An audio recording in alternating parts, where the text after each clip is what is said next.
한 주간도 평안하셨어요? 네. 오늘 함께 나눌 말씀 너무나 익숙한 말씀이죠.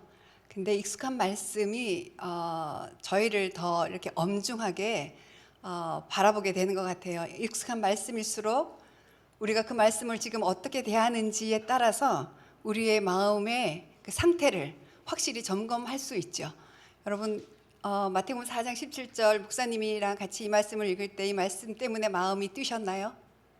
아니면 오늘 이진희 목사가 할 얘기가 뻔하구나 이렇게 생각하셨나요? 뛰셨기를 바랍니다. 뛰지 않으셨다면 오늘 이 말씀이 여러분의 다시 심령에 들어가서 여러분의 그 마음을 다시 뛰게 하셨으면 좋겠습니다. 여러분, 지난주에는 갈 길을 알지 못할 때 어떻게 할까요? 해서 제가 세 가지를 말씀드렸어요. 상황이 아니라, 문제가 아니라 하나님 그분께 집중하십시오. 나의 능력이 아니라 하나님 말씀에 집중하십시오. 그리고 내 안에 있는 악을 끊으십시오. 그렇게 할 때 우리의 나아갈 길을 하나님이 인도하십니다 라는 말씀을 드렸습니다. 오늘은 이 말씀 마태복음 4장 17절 말씀을 가지고 하나님께 더 가까이 나아가는 길이라는 제목으로 말씀을 오늘 함께 나누도록 하겠습니다. 함께 기도하겠습니다. 진리의 성령님, 이 시간 우리 가운데 임하여 주시옵소서. 성령님께서 우리를 교훈하시고 책망하시고 바르게 하시고 의롭게 하시기 위하여 쓰신 이 말씀으로 우리에게 친히 가르쳐 주시고 무엇보다 우리가 나아가야 할 그 길로 인도하여 주시옵소서. 하나님, 이 말씀이 우리의 믿음이 되고 이 말씀이 우리의 소망이 되고 우리의 사랑이 되기를 원합니다. 그래서 주님의 뜻을 우리가 이루기를 원하오니 주님, 우리의 눈과 우리의 마음을 열어주시옵소서. 감사드리며 예수 그리스도의 이름으로 기도합니다. 아멘. 여러분, 예수님을 믿는다는 것은 무엇입니까? 한번 여러분이 마음속으로 한번 대답해 보셨으면 좋겠습니다. 세상 사람들은, 교회를 다니는 사람들은 다 예수님을 믿는다고 생각합니다. 교회에 나와서 예배를 드리고 기도를 하고 찬양을 하고 이러는 사람들은 다 예수님을 믿는다고 생각합니다. 그런데 마태복음 7장 21절에 보면 나더러 주여 주여 하는 자마다 다 천국에 들어갈 것이 아니다 라는 이 말씀으로 다시 한번 비춰본다면 우리는 쉽게 세상 사람들처럼 교회 다닌다고 해서 그냥 예배에 참석한다고 해서 기도한다고 해서 예수님을 믿는다고 말할 수는 없을 것입니다. 그러나 이어서 나오는 그 말씀이 우리를 다시 한번 깨웁니다. 다만 하늘에 계신 내 아버지의 뜻대로 행하는 자라야 들어가리라. 예배를 드리고 기도를 하고 찬양을 하는 것만으로 끝나는 것이 아니라 하나님 아버지의 뜻대로 행할 때 우리는 하나님의 나라에 들어간다는 것을 믿습니다. 이처럼 하나님의 말씀은 우리가 참 엄중하게 듣고 또 하나의 말씀만 듣는 것이 아니라 하나님의 말씀을 전체적으로 볼 때 우리가 하나님께 더 가까이 나아갈 수 있습니다. 예수님을 믿는다는 것은 예수님을 통해서 보여주신 우리를 위한 하나님의 사랑을 알고 믿는 것입니다. 단순히 예수님이 계시다 이런 것만을 믿는 것이 아닙니다. 우리는 아담의 불순종으로 인하여 태어나던 때부터 이미 우리는 죄인으로 태어났습니다. 우리는 하나님께 가까이 나아갈 수 없었죠. 그런데 하나님은 사랑이시기에 우리를 죄 가운데 그냥 두지 않으시고 자기의 유일한 독생자 아들 예수 그리스도를 아끼지 않으시고 우리 죄를 위해 우리를 다시 살리기 위해 십자가의 죽음으로 내어주신 분이십니다. 누구든지 이 사랑을 알고 믿으며 그 사랑 안에 거하는 사람은 하나님 안에 있고 하나님도 그 사람 안에 계십니다. 이것을 믿는 사람이 예수님을 믿는 사람입니다. 사도 바울은 이 사랑을 알고 믿었습니다. 그래서 이렇게 고백하고 있습니다. 로마서 3장 8장 37절에서 39절에 그러나 이 모든 일에 우리를 사랑하시는 분으로 인해 우리가 넉넉히 이깁니다. 죽음이나 생명도 천사들이나 악마들도 현재일이나 장래일이나 어떤 능력도 높음이나 깊음이나 다른 어떤 피조물도 그리스도 예수 우리 주 안에 있는 하나님의 사랑에서 우리를 끊을 수 없습니다. 하나님의 사랑을 경험한 사람들은 그 어떤 것도 두려워하지 않게 된다고 합니다. 이러한 것들을 두려워한다면 예수님을 믿는다고 말할 수 없을 것입니다. 하나님의 나라는 그리스도 예수 우리 주 안에 있는 하나님의 이 사랑을 알고 믿는 사람들이 모이는 거룩한 공동체입니다. 눈에 보이는 교회가 아닌 것이죠. 하나님의 나라는 눈에 보이지 않는 영적인 나라입니다. 그 나라의 왕은 예수 그리스도이십니다. 그 나라의 백성들은 예수님의 통치를 받습니다. 그 나라의 왕 예수님이 우리를 오늘 하나님의 나라로 초대하고 계시는 것입니다. 여러분은 지금 하나님의 나라에 거하고 계십니까? 예수 그리스도의 왕 되심 앞에 여러분의 모든 주권을 내려놓고 뜻대로 하옵소서 그렇게 고백하며 살고 계십니까? 아니 이 시간뿐만 아니라 여러분이 집에 돌아가서 여러분 남편 앞에서 자녀 앞에서 여러분이 시장에서 그렇게 예수님의 주권을 인정하며 그분의 통치를 받는 것, 그것이 바로 하나님의 나라인 것이죠. 하나님 나라의 왕이신 예수님이 우리를 가까이 오라고 말씀하십니다. 아니 가까운 정도가 아니라 내 안으로 들어오라고 말씀하십니다. 요한복음 15장 4절에 예수님께서 이렇게 말씀하십니다. 내 안에 머물러 있으라. 그러면 나도 너희 안에 머물러 있을 것이다. 가지가 포도나무에 붙어 있지 않으면 스스로 열매를 맺지 못하는 것처럼 너희도 내 안에 있지 않으면 열매를 맺을 수 없다. 열매를 맺을 수 없다라고 하는 것은 첫 번째는 우리가 하는 일이 형통하다는 것을 의미하기도 하지만 궁극적으로는 사랑의 열매를 맺어서 그분의 나라에 들어가는 것을 의미합니다. 예수님 안에 머물러 있지 않으면 사랑의 열매를 맺을 수 없고 그 사랑으로 통치되는 하나님의 나라에 들어갈 수 없다는 것이죠. 예수님께서는 이어서 말씀하십니다. 너희는 내 안에 머물러 있으라 말씀하시면서 그것이 바로 예수님의 말씀이 우리 안에 머무는 것이라고 말씀하십니다. 요한복음 15장 7절 만일 너희가 내 안에 있고 내 말이 너희 안에 있으면 너희가 원하는 것이 무엇이든지 구하라. 그러면 그대로 이루어질 것이다. 이 말씀은 기도가 어떤 전제하에서 이루어지는지를 보여주는 말씀입니다. 너희가 내 안에 있고 우리가 예수님 안에 있고 예수님의 말씀이 우리 안에 있을 때 기도가 나온다는 것입니다. 그냥 단순히 우리의 의식주를 구하는 것, 그것이 기도가 아니라 예수님 안에 있을 때, 말씀이 우리 안에 있을 때 기도가 나온다는 것이죠. 그래서 기도는 궁극적으로 교제인 것입니다. 우리의 원하는 바를 얻어내는 것이 아니라 그 말씀을 주제로 해서 그 말씀을 소통의 근거로 삼아서 예수님과 교제를 하는 것이죠. 요한복음 15장 9절에서 10절 말씀, 아버지께서 나를 사랑하신 것처럼 나도 너희를 사랑했다. 너희는 내 사랑 안에 머물러 있으라. 내가 내 아버지의 계명을 지키고 아버지의 사랑 안에 있는 것 같이 너희도 내 계명을 지키면 내 사랑 안에 있을 것이다. 내 안에 머물러라 말씀하시면서 내 말이 너희 안에 있는 것, 그것이 내 안에 있는 것이다 라고 하신 예수님이 이제는 더 확장시켜서 내 사랑 안에 머물라고 하십니다. 결국 예수님의 말씀이 우리 안에서 작동하는 것은 무엇입니까? 예수님의 사랑을 보여주는 것입니다.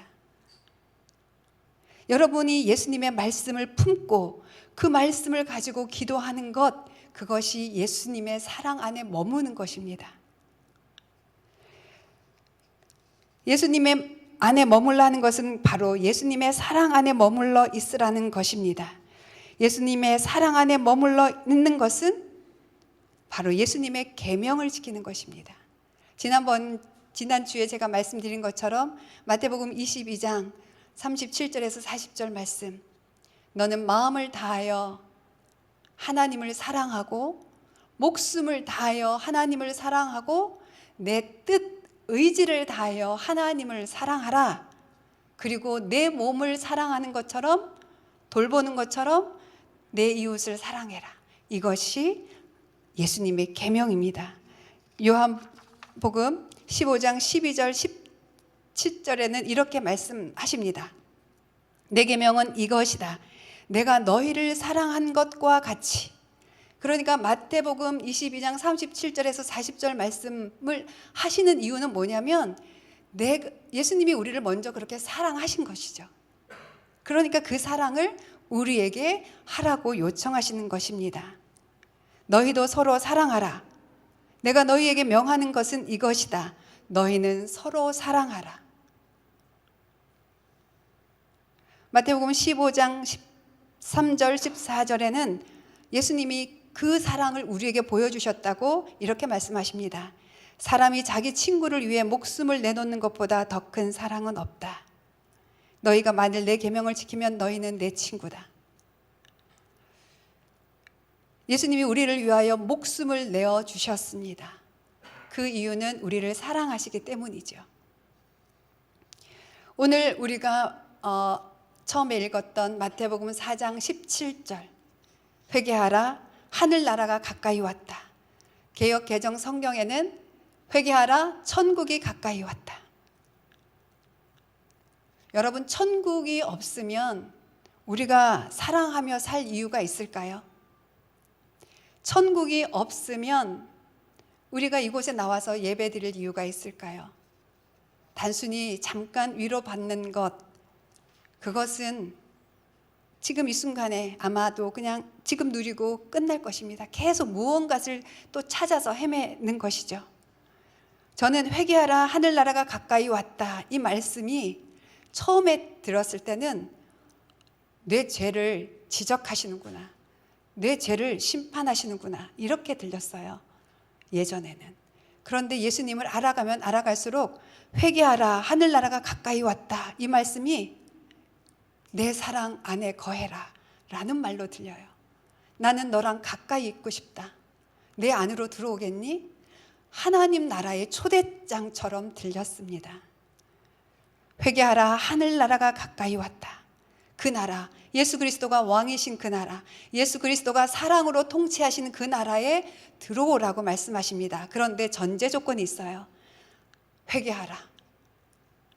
이 말씀은 무엇입니까? 지금 너희가 있는 그 자리는 죄의 자리, 사망의 자리, 죽음의 자리라는 것입니다. 이 자리에서 돌이켜서 하나님 나라로 들어오라고 합니다. 왜 우리가 있는 자리는 죄의 자리, 사망의 자리, 죽음의 자리입니까? 우리가 예수 그리스도의 그 사랑을 믿기 이전에는 우리는 거짓의 아비, 사단의 종 노릇하면서 그 사단이 원하는 대로, 우리가 좋은 대로 우리의 영광을 위하여, 우리의 자랑을 위하여 세상의 풍속을 따라 살아가던 존재이기 때문입니다. 회개하라는 말은 여러분 너무 잘 아시는 것처럼 돌이키라라는 것입니다. 후회하라는 얘기가 아닙니다. 나 이거 잘못했어. 어떡하지? 이 정도가 아니라는 것입니다. 방향을 완전히 바꾸라는 것입니다. 후회는 지나간 일에 대한 죄책감이지만 회개는 완전한 삶의 방식과 목표의 변화인 것입니다. 우리 중심으로 살아가던 삶을 예수님 중심으로 살아가는 것, 그것이 회개입니다. 회개하지 않고는 하나님의 나라를 안다고 말할 수도 없고 예수님을 믿는다고 말할 수도 없습니다.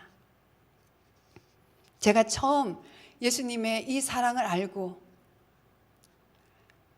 이제까지 살아온 제 인생이 얼마나 비참하게 죄악투성이었는 줄 알았습니다. 지난주에 말씀드렸던 것처럼 저는 참 모범생으로 살았습니다.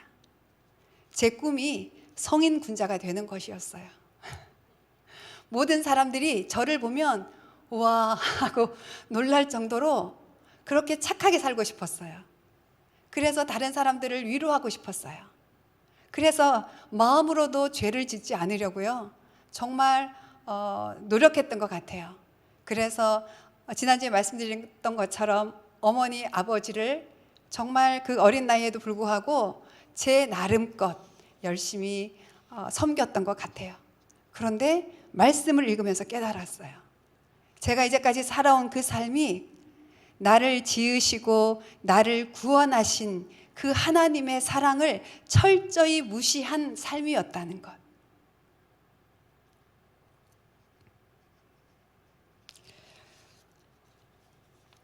예수님을 만나면 이렇게 우리는 내 자신이 죄악투성이, 그래서 결국 나 자신이 아무 소망이 없다는 것, 제가 제 나름대로 얼마나 의로워지려고 노력했는지, 저는 그 마틴 루터의 그 의로워지기 위해서 계단을 오르고 정말 그 치열하게 싸웠던 그 삶이 저는 이해가 됩니다. 신부에게 가서 자기 죄를 고백하고 딱 되돌아서 나오는데 바로 또 자기 죄가 보이는 거예요. 그래서 다시 돌아가서 또 고백을 하고, 그 죄를 씻기 위해서 노력하다가 발견한 것은 결국 자기가 죄인인데 자기 스스로는 의로워질 수 없다는 것을 깨닫게 된 것이죠. 근데 저는 제가 의로워질 수 있다고 생각했습니다. 그것이 얼마나 하나님 앞에 교만이었고 하나님의 주권을 인정하지 않는 것이었고 하나님의 사랑을 무시하는 것이었다는 것을 알게 되면서 매일 새벽부터 새벽까지 눈물 콧물 흘리면서 그 하나님의 사랑의 메시지인 성경을 읽었던 기억이 납니다. 그 죄를 알고 나니까 제 앞에 있는 모든 사람들이 너무나 긍휼하게 보이는 거예요. 길을 걸어가는데 막 축복하면서 걷는 거예요. 이 사랑을 알고 있을까 이분이? 그러면서 버스를 타면서도 계속 그 안에 있는 사람들, 하나님 이 중에 이 하나님의 사랑을 아는 사람이 있으면 하나님 이 사랑을 잃어버리지 않게 해주세요. 하나님 천국을 살게 해주세요. 혹시 이곳에 하나님을 알지 못하는 사람이 있다면 주님 저의 기도를 사용해 주셔서 이분이 언제 인생의 어느 지점에서 하나님을 찾게 해주세요. 그렇게 기도하며 다녔던 기억이 납니다. 하나님의 사랑은 사람을 변화시킵니다. 이 사랑은 말씀을 통해서 전달이 됩니다. 제가 서울구치소를 몇 년 동안 다니면서요, 지금 기억에 남는 한 자매가 있어요. 그 자매는 대만에서 온 자매인데요. 제일 처음에 이제 그 서울구치소에 가서 그 예배를 드리는데요. 그곳에는 그 나오고 싶어서 나오는 분들도 있지만 특별히 그 외국인 여성들이기 때문에 그 교도소 측에서 나가라고 하는, 특별히 이 사람 좀 나갔으면 좋겠다 하는 분들을 내보내 주시기도 하십니다. 저희가 가서 만난 그 분들은 거의 다 외국인 여성들이었고 몇 명만 한국인이 있었는데요. 그 중에 한 자매인데 아마 20대 중반인 자매예요. 아주 머리를 숏커트를 하고 딱 봤을 때 남자인지 여자인지 약간 구분이 안 되는 정도의 이미지였던 것 같아요. 고개를 숙이고 있었고 가끔 눈만 떠서 저를 째려보는 것을 의식하면서 말씀을 전했던 기억이 납니다. 그때 전했던 말씀이 사무엘상 말씀이었는데요. 이 말씀을 이렇게 전하면서 정말 하나님의 그 말씀의 능력을 믿으면서 전했어요. 그런데 그 자매가 저희가 한 달에 한 번 가거든요. 처음 만나고 그 다음 달에 갔는데 눈빛이 달라져 있고 고개가 이렇게 들려져 있는 거예요. 중국어를 통역하는 그 통역 자매한테 들었습니다. 그 사이에 이 자매가 재판을 받았는데 제가 전한 그 하나님의 말씀, 특별히 그 정직해야 한다고 하는 말씀을 제가 그때 전했는데, 그 말씀이 생각이 나서 재판장 앞에 가서 자기가 모른다고 해야지 형량을 감하는데, 그 말씀이 생각이 나서 그냥 정직하게 말했다고 합니다. 근데 그 사이에 어떤 일이 있었느냐면, 공범을 저질렀던 사람들, 들키지 않았던 공범들이 구치소로 찾아와서 어떻게 말하라고 다 가르쳐 주었다고 합니다. 그런데 그 재판장 앞에서 이 말씀이 생각이 나서 이 말씀을 믿고 정직하게 말을 했어요. 그런데 이 자매가 그 말씀을 했는데, 이렇게 하면 형량이 감해져야 되잖아요. 근데 형량이 더 많이 나온 거예요, 예상대로. 그런데 놀라운 또 일이 일어났습니다. 그 다음 재판할 때 형량이 또 감해진 거예요.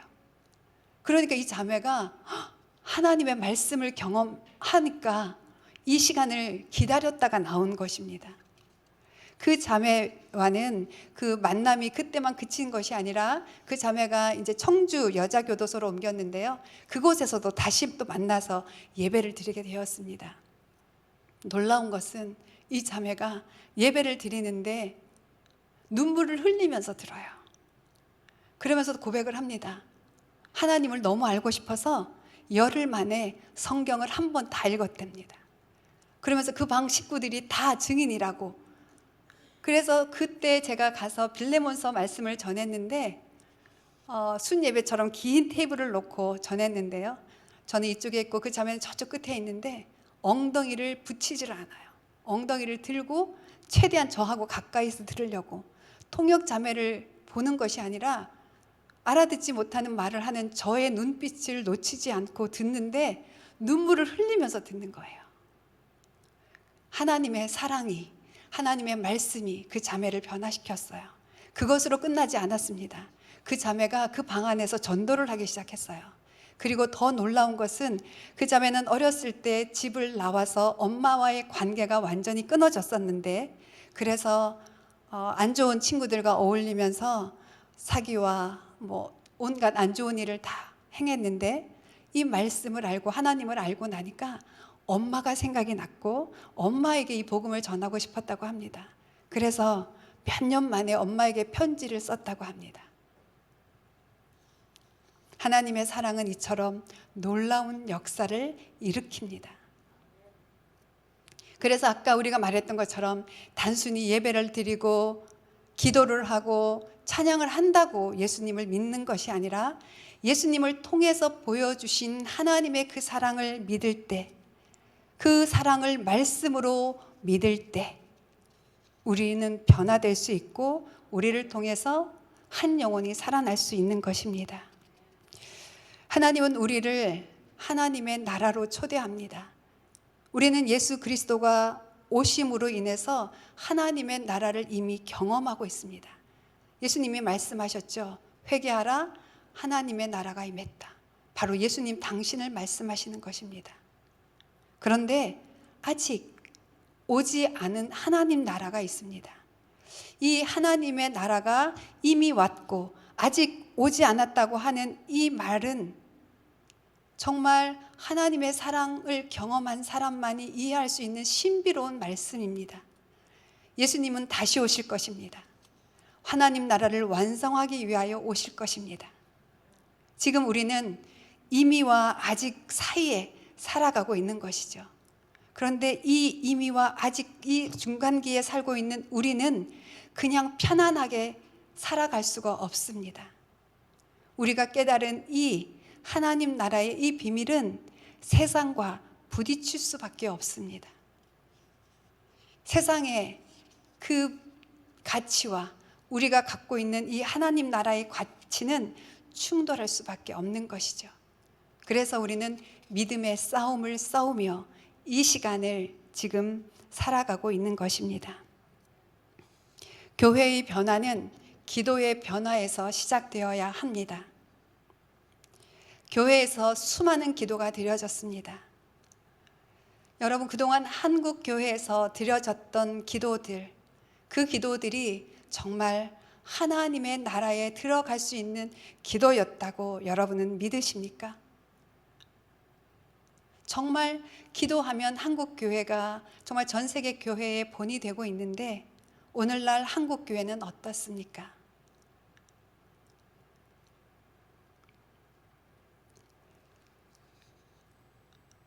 마태복음 7장 21절 아까 처음에 읽었던 그 말씀 다시 한번 제가 읽어드리겠습니다.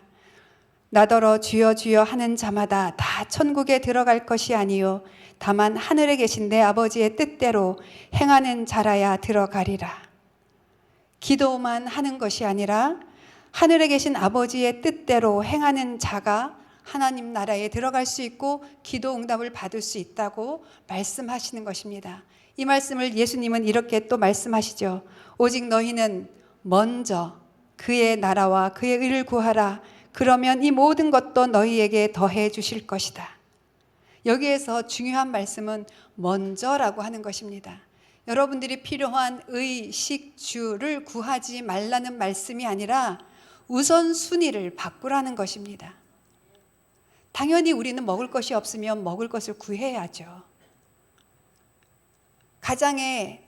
한 가정의 남편, 아버지는 나가서 먹을 것을 구해 와야죠. 그래서 어떻게 하면 우리 가족을 먹여 살릴까 걱정해야죠. 이 정도의 걱정이 아니고요. 우선순위를 바꾸라는 것입니다. 먼저 하나님의 나라와 하나님의 의를 구하는 기도를 하면 우리가 필요한 모든 것, 그것을 이미 우리를 지으신 하나님이 아시고 공급해 주신다는 것입니다.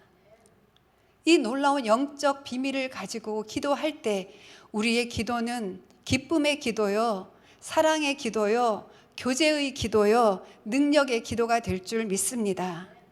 하나님 나라 백성들의 기도를 예수님은 이방인의 기도와 비교하십니다. 너희는 이방인들처럼 중언부언하지 말라. 많은 말을 하지 마라. 그런데 어떻습니까? 많은 말을 하여야, 큰 소리를 질러야, 몇 시간을 해야 기도했던 것 또 하고 또 하고 또 하고 그래야 하나님이 여러분의 기도를 들으신다고 믿고 있지는 않습니까? 아니면 여러분이 기도하지 않으면 하나님이 여러분을 불행의 길로 가게 내버려 둘 것 같은 두려움이 있습니까?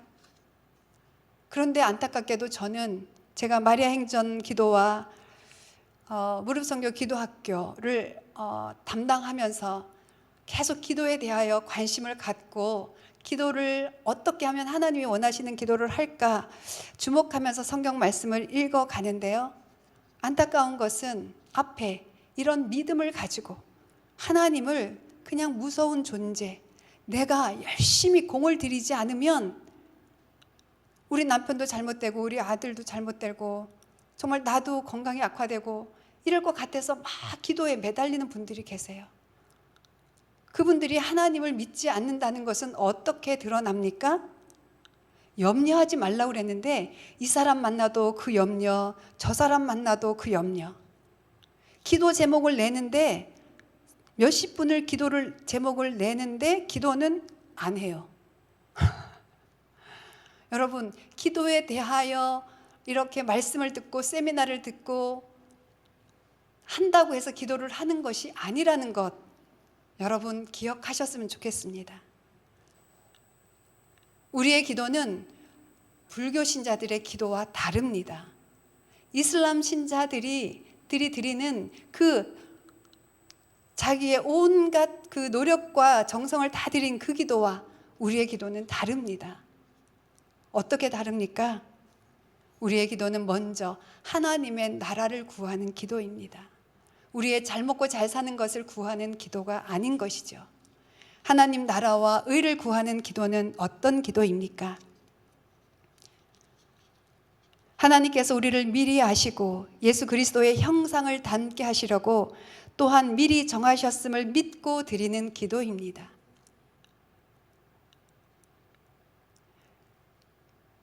또한 하나님께서 우리를 미리 정하시고 또한 우리를 부르신 우리를 의롭다 하시고 의롭다 하신 우리를 또한 영화롭게 하셨음을 믿고 드리는 기도입니다. 여러분들의 행위로 여러분들을 판단하는 것이 아니라 예수 그리스도의 십자가의 그 사랑과 그 사랑을 전하는 진리의 말씀으로 여러분들이 영화롭게 되었다는 것을 믿고 그 영화로우신 예수님 앞에서 드리는 것이 기도입니다. 또한 우리는 자기 아들을 아끼지 않으시고 우리 모두를 위해 내어주신 분께서 아들과 함께 모든 것을 우리에게 은혜로 주실 것을 믿으면서 하는 기도입니다.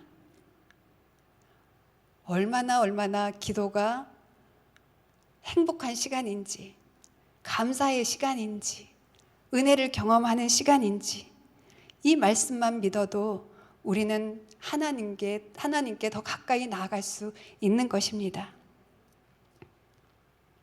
우리는 또 어떤 믿음으로 기도해야 합니까? 환난이나 곤고나 핍박이나 배고픔이나 헐벗음이나 위험이나 칼이나 모든 일에 우리를 사랑하시는 분으로 인해 우리가 넉넉히 이길 것을 믿음으로 드리는 기도입니다. 코로나 바이러스 가운데서도 우리가 하나님의 사랑으로 우리는 이길 것이다 라는 믿음으로 드리는 기도, 그것이 하나님의 나라와 의를 구하는 기도입니다. 이방인들은 오직 자기의 영광을 위해서 기도를 드립니다. 사랑도 자기를 위해서 합니다. 어떤 분이 그러시더라고요. 부모가 나를 사랑한다 라는 그것도 거짓 믿음이라고. 충격적이죠. 근데 우리는 그런 충격적인 소식을 심심치 않게 뉴스로 접하곤 합니다. 부모가 자녀를 이용해서 행해지는 모든 악한 일들을 우리는 참 많이 듣고 안타깝게 보고 있습니다. 이방인들의 기도는 설령 자녀를 위한 기도일지라도 자신을 위한 기도를 드리는 것입니다. 그래서 예전에 그 성경에 보면 우상들에게 자기의 자녀들을 불태워서 드리는 제사가 많이 드렸죠. 그래서 하나님께서는 그 선지자를 통하여 자녀를 몰렉에게 바치지 말라고 말씀하시죠. 오늘날 자녀를 우상에게 바치는 많은 부모들이 있는 것을 목도하고 있습니다. 사랑이라는 이름으로 다 너 잘 되라고 하는 거야 라는 말로. 다시 한번 우리가 기억했으면 좋겠습니다. 우리는 예수님의 말씀 안에 거하고 그분 안에 거하면서 그분의 사랑 가운데서 드리는 기도를 하여야 합니다. 하나님의 말씀을 따라서 하는 기도가 바로 하나님의 나라와 의를 구하며 하는 기도입니다. 안타깝게도 큐티 나눔 방에서 큐티를 이렇게 많이 나누시죠. 말씀을 이 말씀으로 참 은혜 받았어요. 이 말씀으로 내가 정말 얼마나 잘못하고 있는지를 깨달았어요. 라고 얘기를 나눠요. 은혜롭게. 그런데 막상 기도를 하다 보면 그 말씀은 다 잊어버리고 이번 주에 우리 아들 시험 보는데 우리 아들 시험 잘 붙게 해주세요. 이렇게만 기도 제목을 내는 거예요. 말씀과 삶이 마치 물과 기름처럼 분리되어 있는 것을 참 많이 보게 됩니다.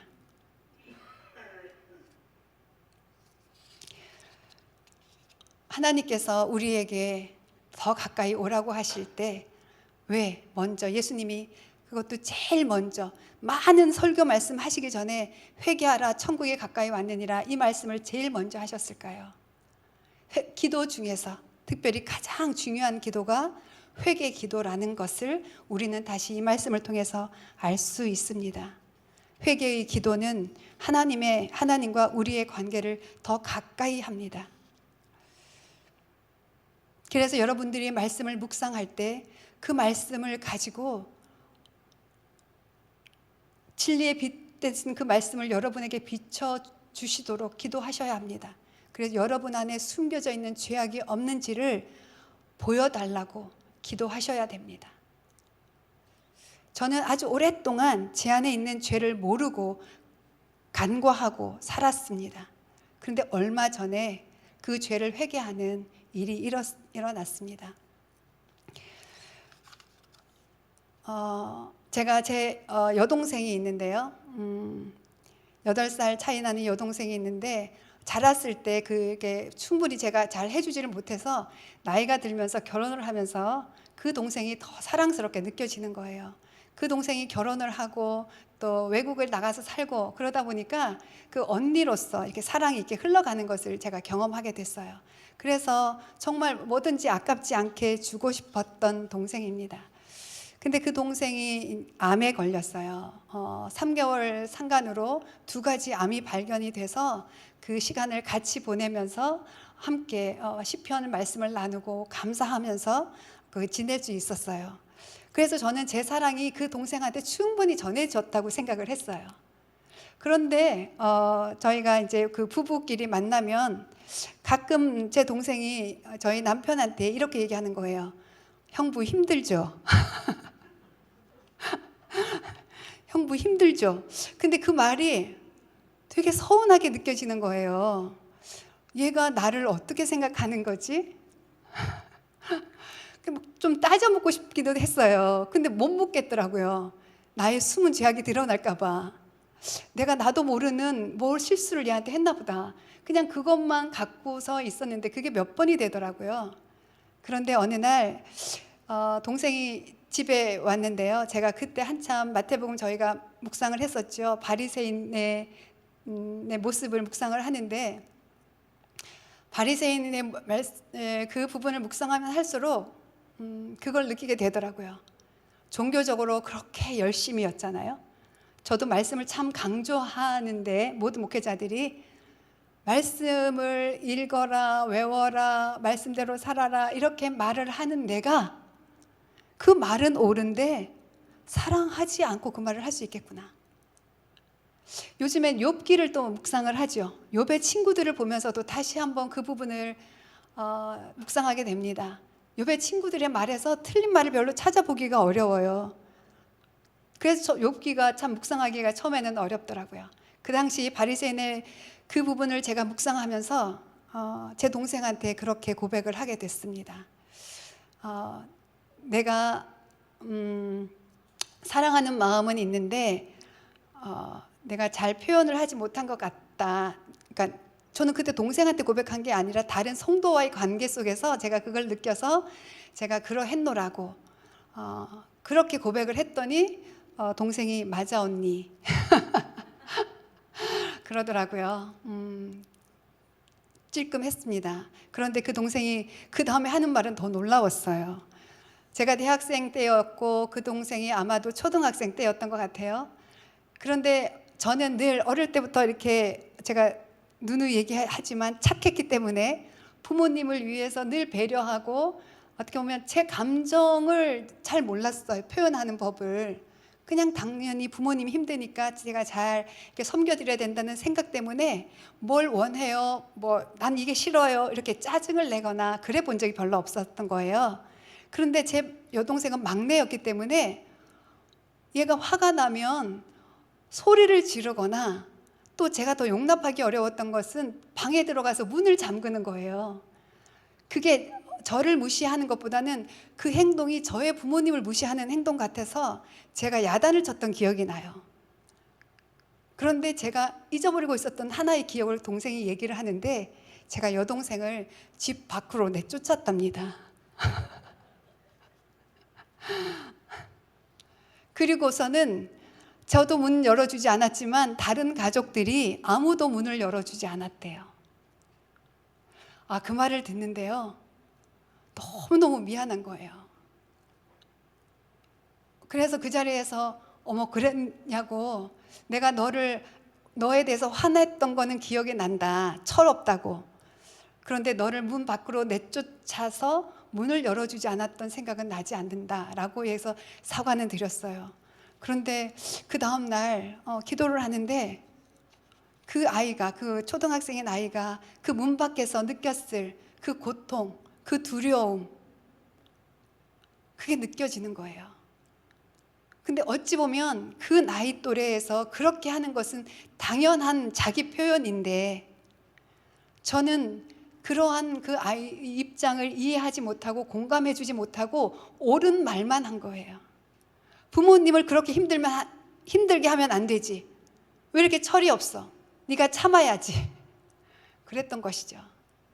그래서 너무너무 미안하고, 동생에게 했던 그 모습이 그동안 나도 모르는 사이에 다른 성도들에게 그렇게 했겠구나, 이 모습을 깨닫게 되었어요. 저희 성도님들에게 너무 감사합니다. 이런 저를 그동안 이해해 주시고 지적질 안 해주시고 참아내 주신 게 너무 감사하더라고요. 그래서 동생한테 장문에 또 문자를 보냈습니다. 정말 미안하다. 어렸을 때 네가 느꼈을 그 공포가, 그 두려움이 내가 이제 느껴진다. 너는 당연하게 너의 감정을 표현했던 것인데 나는 내 감정을 표현할 줄도 몰라서 그냥 옳은 것만 옳다고 여겨서 너를 그렇게 힘들게 했구나. 이제까지 네가 아무리 제가 사랑한다고 얘기하고 제가 무엇을 선물한다고 해도 그 아이 마음속에는, 제 동생 마음에는 그때 자기를 버렸던 언니가 있었던 것이에요. 그러니까 불쑥불쑥 형부가 힘들죠. 자기의 그 아픔을 형부랑 공감하고 싶었던 것 같아요. 그래서 제가 거의 눈물을 흘리면서 그 문자를 보냈어요. 그랬더니 제 동생이, 아니야 언니, 내가 그때 철이 없긴 없었지. 당연하지. 나는 그런 취급받아도 쌌어. 나는 정말 이기주의였고 나밖에 몰랐어. 이게 또 자기 고백을 해서 이만큼 보내온 거예요. 여러분, 회개 기도는 제 동생과 저의 관계를 그 다음에는 더 밀접하게 만들었어요. 전 너무 자유하더라고요. 너무 부끄러웠는데 처음에는 그 고백을 하고 나니까 전 너무 행복했어요. 그리고 제 동생이 너무 고마웠어요. 그리고 더 고마운 것은 제 동생이 정말 하나님을 너무너무 신실하게 믿고 자기를 위해서 사는 것이 아니라 암에 걸렸음에도 불구하고 언제 내 호흡이 멈추어질지언정 나는 지금 내게 주어진 소명을 다하겠다 하면서 그 필리핀 외국인 그 공동체를 섬기고 있어요. 주님 안에서 제 동생과 이렇게 말씀으로 교제할 수 있다는 것 너무 감사하고, 그 말씀으로 인하여서 동생과 제가 그 막힌 담을 허물게 됐다는 것 너무나 감사합니다. 여러분, 하나님의 나라와 의를 구하는 기도의 구체적인 방법을 먼저 좀 하나 말씀드리고 마무리를 하려고 합니다. 말씀으로 기도하는 것이죠. 너무 잘 아시죠? 오늘 제가 설교를 끝나면 오늘 회개하라 천국이 가까이 왔느니라. 너희는 먼저 그의 나라와 그 의를 구하라. 이 말씀을 가지고 기도하게 될 것입니다. 맞습니다. 하나님 나라와 의를 구하는 기도는 성경책을 펴놓고 그 말씀을 읽으면서 그 말씀을 가지고 기도하는 것입니다. 다윗이 죄를 지었죠. 음행을 저질렀습니다. 여러분께서 만약에 주기철 목사님께서, 죄송합니다, 음행의 죄를 짓는다면 여러분 용서하실 수 있겠습니까? 그러나 하나님은 용서하십니다. 하나님의 용서함을 받고 다윗이 쓴 시가 바로 시편 51편이죠. 여러분들이 나는 아직도 의로운 것 같아, 나는 내가 뭘 잘못했는지 모르겠어 라고 한다면 시편 51편을 읽으면서 기도해 보십시오. 오 하나님이여, 주의 신실하신 사랑으로 나를 불쌍히 여기소서. 하나님, 하나님의 사랑을 제가 아직도 다 알지 못합니다. 이 사랑이 저의 머리부터 발끝까지 새겨지고 새겨져서 저의 죄를 낱낱이 드러나게 하시고 고백하게 해주십시오. 이렇게 기도하는 것입니다. 주의 크신 자비로 내 죄과를 지워주소서. 주님, 제가 동생에게 그 동생의 마음을 이해하지 못하고 함께 울어주지 못하고 그 동생을 문 밖으로 내쫓아내면서 내가 옳다고 여겼던 그 교만을 용서해 주십시오. 이렇게 기도하는 것입니다. 이렇게 기도하면 여러분의 뜻대로 기도하는 것이 아니라 하나님의 뜻대로 기도하는 것이고요. 하나님의 뜻대로 기도하는 것이기 때문에 하나님이 반드시 응답하십니다. 이 말씀으로 여러분 안에는 하나님의 사랑이 들어가게 될 것입니다. 그래서 다윗이 오 하나님이여 나를 구원하신 하나님이여 피 흘린 죄에서 나를 구원하소서 이렇게 읽고 오 하나님 예수 그리스도의 그 보혈의 피가 나의 죄를 씻기워 주옵소서 보혈로 덮어 주시옵소서 나의 죄가 나를 이끌어 가지 않고 사단이 나를 다시 미혹하지 않도록 예수 그리스도의 보혈로 덮어 주시옵소서 씻어 주시옵소서 이렇게 기도를 하는 것입니다. 또 우리가 따라할 수 있는 기도가 뭐가 있을까요? 예수님이 가르쳐 주신 주님의 기도. 저는 한 몇 달을 이 주님이 가르쳐 주신 기도를 가지고 기도를 한 적이 있어요. 출근을 버스를 타고 했는데 1시간 동안 내내 하늘에 계신 우리 아버지여 이름이 거룩히 여김을 받으시오며 나라의 임하옵시며 이렇게 하고 아버지 저의 육신의 아버지가 제게 준 잘못된 믿음, 삶의 방식 그것을 하나님 아버지가 씻어주셔서 돌이킬 수 있도록 해주셔서 감사합니다. 이러면서 생각나는 대로 기도를 하게 되었어요. 이렇게 말씀을 따라서 하는 기도가 성령 안에서 하는 기도죠. 왜 그렇죠? 성령께서 그 말씀을 기록하셨기 때문입니다. 성령의 감동으로 쓰여진 말씀이기 때문에 우리가 그 말씀을 가지고 기도하는 것 그것이 하나님의 나라와 의를 구하는 기도입니다. 여러분의 회개 하나님의 사랑 때문에 여러분이 회개할 때 여러분의 기도는 주님과 더 가까워지고 여러분의 그 기도로 인해서 누군가 한 영혼은 변화됩니다. 제가 그 마리아행전 기도 모임을 하면서 특별히 늘 마음에 걸리는 부분이 있었어요. 뭐냐면 하나님 나는 이렇게 하나님 사랑을 말하고 전하고 하나님 그렇게 모든 사람을 사랑하겠습니다 이렇게 하는데 사랑하지 않는 사람이 계속 생각이 나는 거예요. 동성애자들이었습니다. 동성애가 죄가 되지 않고 인권이 되고 또 평등이란 이름으로 그들의 권리를 보호해야 된다는 법안들이 이렇게 만들어지는 것을 보면서 동성애자들을 TV에서 보면 분노가 나는 거예요. 근데 이게 아닌데 하나님은 우리에게 원수까지도 사랑하라고 하셨는데 주님 제 안에는 동성애자들을 사랑하는 마음이 없습니다. 고백했어요. 그리고 나서 어떻게 그 사람들을 사랑하게 될까요? 사랑하게 해주세요. 이런 기도보다는 그게 사랑하는 게 가능합니까 하나님? 이라는 생각이 들었어요. 왜냐하면 그들에 의해서 교회가 공격을 받고 그들에 의해서 우리의 다음 세대의 가치관이 변화될 위기에 놓여졌다는 것을 알기 때문에 그들을 사랑하는 게 정말 저에게는 어려웠어요. 그런데 이 고민을 제가 몇 년을 한 것 같아요. 처음 마리아행전을 맡고 나서. 근데 어느 날 서점에 가서 우연히 뜻밖의 회심이라는 책을 발견했어요.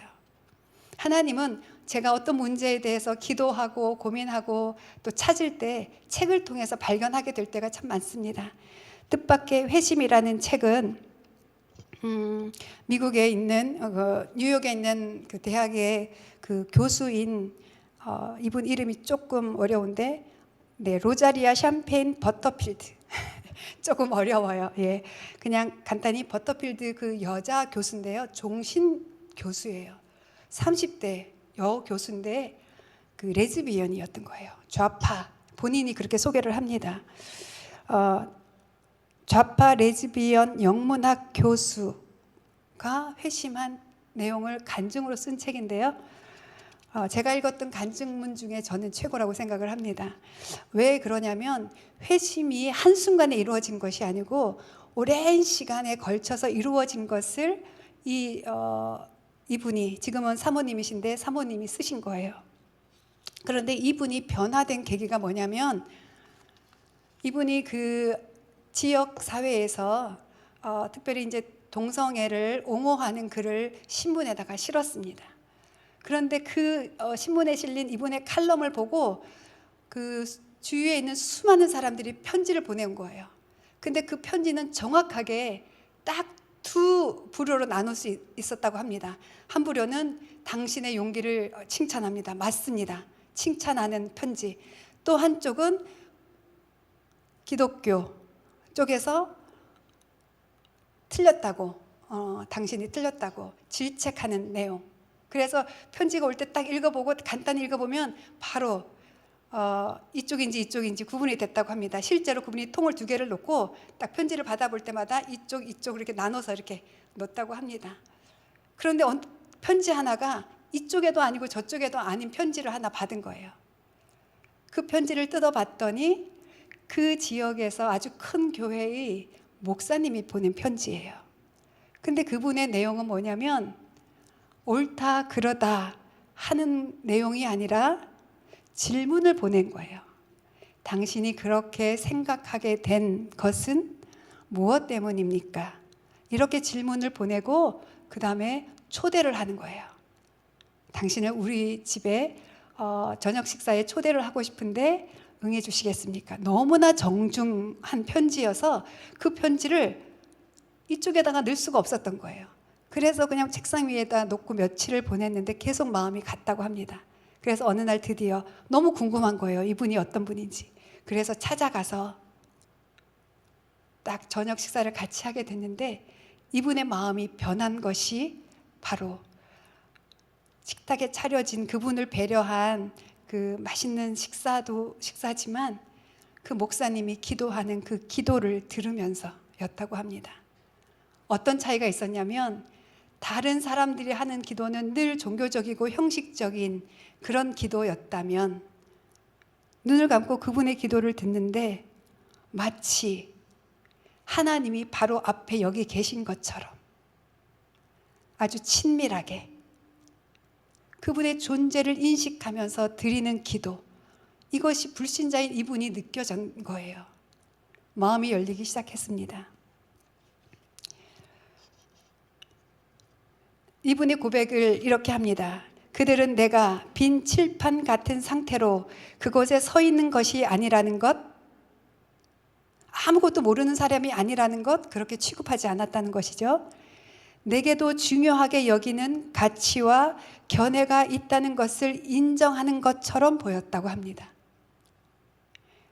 대화를 하는데 무시하는 것이 아니라, 가르치려고 하는 것이 아니라 충분히 나를 존중하고 있다는 것을 느끼게 해주었다고 합니다. 조금 전에 제가 말씀드린 식전 기도에 대한 부분인데요. 읽어드릴게요. 식사 중 가장 기억에 남는 일은 그 켄 목사님의 기도였다. 그의 기도는 아주 낯설었다. 그는 하나님이 우리에게 관심을 기울이고 계신 것처럼, 하나님이 우리 대화를 듣고 있는 것처럼, 그리고 그분이 곧 답을 주실 것처럼 기도했다.